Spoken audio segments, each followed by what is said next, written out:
السلام علیکم ورحمۃ اللہ وبرکاتہ۔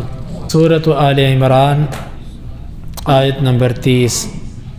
اعوذ باللہ السمیع العلیم من الشیطان الرجیم من ہمزہ ونفخہ ونفثہ۔ اس دن پائے گی ہر جان جس نے جو عمل کیا حاضر۔ بڑا اہم جملہ ہے کہ جو آپ نے کیا آپ اسے حاضر پاؤ گے۔ حاضر پانے کے کئی مطلب اہل علم نے لکھے اور سبھی ممکن ہیں۔ نمبر 1، من وعن، وہ عمل اللہ تعالیٰ آپ کے سامنے پورا کر دے گا۔ اور آج اس کو سمجھنا کچھ مشکل نہیں رہا، کیسے ویڈیو آپ کی ریکارڈنگ کرتی ہے، آپ کے ایک عمل کو محفوظ کرتی ہے۔ وہ عمل گزر چکا، پھر وہ دنیا کو دکھاتی ہے کہ اس نے فلاں وقت میں یہ کام کیا تھا۔ مخلوق اللہ نے اس کو اتنا دماغ دیا کہ اس نے آپ کے عمل کو محفوظ کر لیا، تو کیا اللہ کے پاس یہ عمل محفوظ نہیں ہے؟ آج سائنس اس بات کو تسلیم کرتی ہے، وہ کہتے ہیں یہ سب آوازیں فضا کے اندر، ہوا کے اندر محفوظ ہیں، حتیٰ کہ وہ یہ دعویٰ کرتے ہیں آج سے ہزاروں سال پہلے گزرنے والے لوگوں کی آوازیں بھی فضا کے اندر موجود ہیں۔ جب یہ دعویٰ ایک سائنس کرتی ہے، جس کی بات ٹھیک بھی ہو سکتی ہے غلط بھی، اور ٹیپ ریکارڈ کے ذریعے تو باتیں محفوظ ہوتی ہیں نا، تو انسان جب انسان کی بات کو محفوظ کر سکتا ہے تو کیا میرا اللہ اس پہ قدرت نہیں رکھتا؟ ایک اس کا معنی وہ جو اس نے کیا اسے حاضر پائے گی، یعنی وہ عمل اس کو سامنے کھڑا دکھائی دے گا، اسی طرح وہ کرتا ہوا اپنے آپ کو دیکھ رہا ہوگا۔ اور انسان جب اپنے آپ کو کرتا ہوا دیکھتا ہے برائی تو خجالت کے ساتھ اس کا سر جھک جاتا ہے، اور جب وہ نیکی کرتا ہے تو خوشی کے ساتھ اس کا دل خوش ہوتا ہے کہ الحمدللہ میں اچھی حالت میں مجھے لوگوں نے دیکھا، بری حالت میں نہیں دیکھا۔ جو پہلی تو بات، جو بھی تم کر رہے ہو ہر جان کو نیکی ہے کہ برائی ہے، تم اکیلے بیٹھے تھے، مجلس میں بیٹھے تھے، کوئی دیکھ رہا تھا، کوئی نہیں دیکھ رہا تھا، ہر حالت کے اندر تمہارا ہر عمل اللہ کیا محفوظ کیا جا رہا ہے۔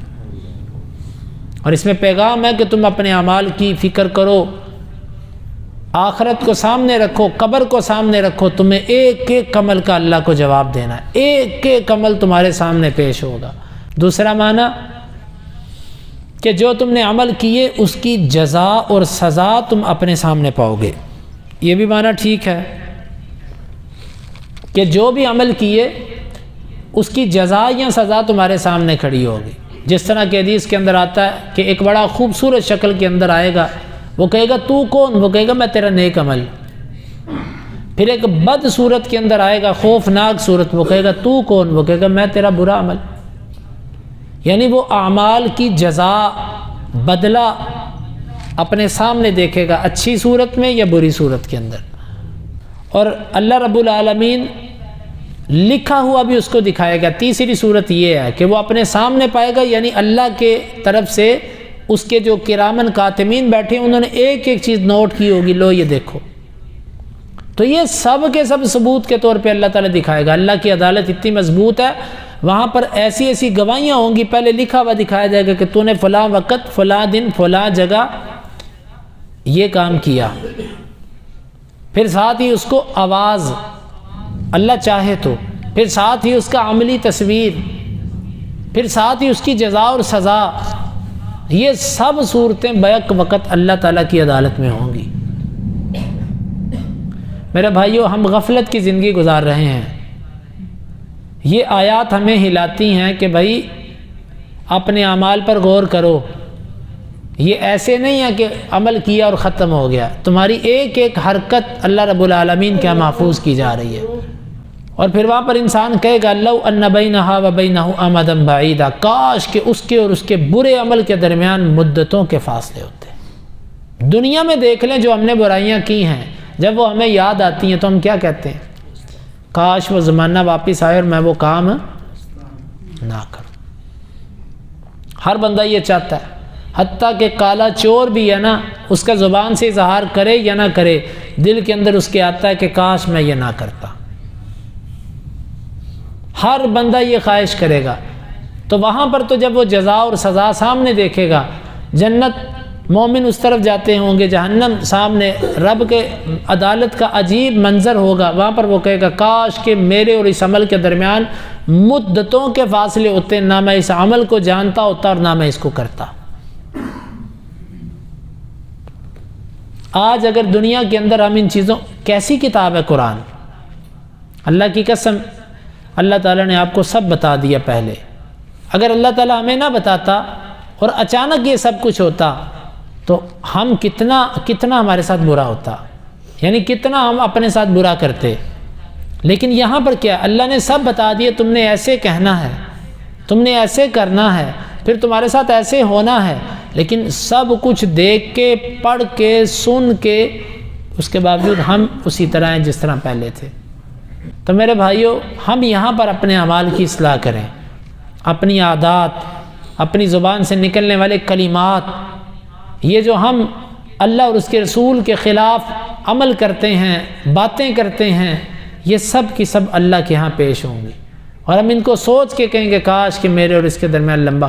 یاد رکھیے، عادت بدلنا بڑا مشکل ہے، زبان کی عادت بدلنا بڑا مشکل ہے، اپنے بدن کی عادت بدلنا بڑا، لیکن ایک صورت ہے جس میں یہ آسان ہو جاتا ہے۔ وہ کیا؟ وہ یہی فکر ہے کہ تم نے یہ عمل اللہ کے ہاں دیکھنا ہے، ساری دنیا کے سامنے یہ تمہارا عمل پیش کیا جائے گا، تو تمہارے لیے ذلت اور رسوائی ہے۔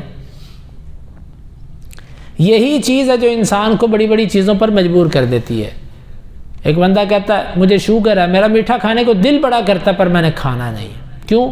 کھانے کے بعد اس کا اختتام اور اس کا انجام بڑا برا ہوگا۔ وہ انجام سے ڈرتے ہوئے میٹھا نہیں کھاتا کیونکہ شوگر ہے، اتنا یقین ہے اس کو کہ میٹھا کھایا تو شوگر کو ضرر پہنچے گا۔ ایک بندہ قرآن پڑھنے کے بعد اپنے انجام سے نہ ڈرے تو اس کا مطلب تو یہی ہے نا کہ یہاں وہ بیوقوف ہے، تو یہاں اس کو قرآن پر یقین نہیں ہے، کیونکہ تیسری قسم کا بندہ تو ایسا نہیں ہو سکتا۔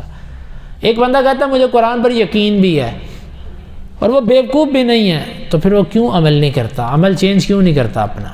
یا تو وہ بیوقوف ہے یا وہ بندہ جو ہے نا اس کو قرآن پر یقین نہیں، تیسری کوئی صورت نہیں ہو سکتی۔ تو یہ میں اور آپ اپنے ہر عمل کو اللہ کے پاس دیکھیں گے، کتنا ہی اچھا ہو کہ ہمارے اعمال جب اللہ کے پاس پیش کیے جائیں تو وہ اچھے اچھے اعمال ہوں۔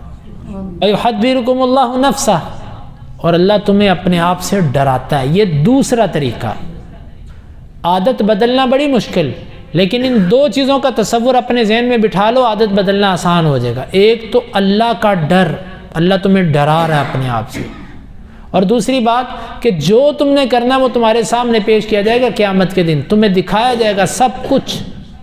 یہ دو خوف جب انسان کے دل میں بیٹھ جائیں تو وہ اپنے آپ کو چینج کر لیتا ہے۔ اللہ تعالیٰ ہمارے دلوں کے اندر یہ دو چیزیں بٹھا دے، لیکن ساتھ ہی اللہ تعالیٰ نے بتا دیا کہ اس کے باوجود اللہ تعالیٰ ظالم نہیں ہے، اللہ سخت نہیں ہے، واللہ رؤوف بالعباد۔ کیونکہ دو مقام بڑے سخت تھے، یہ تو میں نے پڑھا دیا اور آپ نے سن لیا۔ کاش کے پڑھنے پڑھانے والے اہل دل ہوتے، اہل بصیرت ہوتے، اور وہ یہ آیت پڑھنے کے بعد ان کی کیفیت بدل جاتی، جس طرح صحابہ کرام ہوتے تھے، ایسی آیات پڑھنے کے بعد ان کی کیفیت اور ہو جاتی تھی، ان کے کھانوں کے مزے ختم ہو جاتے تھے، ان کی مجلسوں کی جو گپیں شپیں تھیں اور جو مزے تھے وہ سب اڑ جاتے تھے۔ لیکن ہمارے اوپر تو یہ آیات اثر نہیں کرتی ہیں۔ یہ آیت اتنی سخت تھی، یعنی کہ اس کا مفہوم اتنا سخت ہے، قریب تھا کہ زندگی کے مزے خراب ہو جاتے سمجھدار لوگوں کے، پڑھنے والے لوگوں کے۔ اللہ نے تو کچھ تخفیف کی، واللہ رؤوف بالعباد، اللہ بڑی نرمی کرنے والا ہے بندوں کے ساتھ۔ یہ آخر پر تسلی دی ہے کیونکہ معاملہ بہت سخت تھا۔ یہ ہے میرے بھائیوں اللہ رب العالمین کا پیغام ہمارے نام۔ ابھی موقع ہے، ابھی سانسیں باقی ہیں، جتنے برے اعمال ہیں نا ہم اپنے نامہ اعمال سے اس کو ربڑ کے ساتھ مٹا سکتے ہیں۔ ابھی کچی پینسل ہے، جب تک بندہ مرتا نہیں نا وہ کچی رہتی ہے، جب بندہ مر جاتا ہے نا پھر رب کے ہاں وہ پکی ہو جاتی ہے۔ ابھی کچی پینسل ہے، ربڑ کے ساتھ جس برائی کو مٹانا چاہو مٹا دو، کسی کو پتہ نہیں چلے گا، خالی کر دو پیپر۔ وہ تو ربڑ کیا ہے؟ وہ استغفار اور سچی توبہ کی ربڑ ہے۔ اخلاص کے ساتھ توبہ کرنا یہ ربڑ ہے جو آپ کے اعمال کو، لکھے ہوئے اعمال کو مٹا دے گا۔ واللہ رؤوف بالعباد، اللہ تعالیٰ اپنے بندوں کے ساتھ بڑی نرمی کرنے والا۔ اللہ رب العالمین سے دعا ہے اللہ تعالیٰ اس آیت مبارکہ کو سمجھنے کی اور عمل کی توفیق عطا فرمائے۔